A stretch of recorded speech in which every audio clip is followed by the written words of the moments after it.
On the heels of 4 straight 4-0 victories, the San Francisco Shock came into their match today trying to break the all-time consecutive map win streak, and they only needed 3 maps to do it.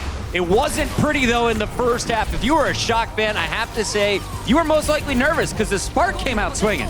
I really wanted Shock to take this record. I think it was a fantastic piece of history, and I was sweating a little bit in the back because it looked like the Spark were bringing it. And we saw this piece where both of the teams were talking about each other before the match went live, and Super said, you never quite know which Spark you're going to play against. They've seen that they can be good, I think in scrims mostly, but this time they actually showed up on stage. I wasn't as worried because there's that outlier map on Lijiang where DPS is really good, but then the other ones are 3-3 stages, so I was not super concerned they were going to lose Lijiang, and I was a little bit concerned actually on this Paris. It was super wacky here, but Rascals just remains to be the best Vegeta and Baptiste. I love the insight we got from Danny there when he spoke to Spark, and they did tell them that they finally feel like they found their style. This is great news because we have been wanting the Spark to do well. We hyped them up so much coming into the league, and so far we've not really seen what we were told we're going to be seeing. Yeah, I agree. I think it can only be better for the league as a whole if we have this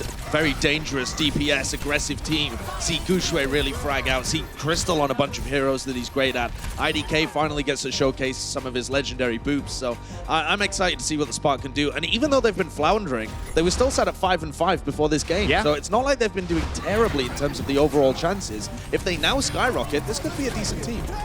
They do have that potential, and I think your point is very valid that some of these teams are getting a little bit closer to the high end as they find their own styles, and as we're going to see Dallas a little bit later too. I think the map scores don't necessarily reflect how good a lot of these teams play today, because I was very encouraged by the Spark play and even in the Boston play.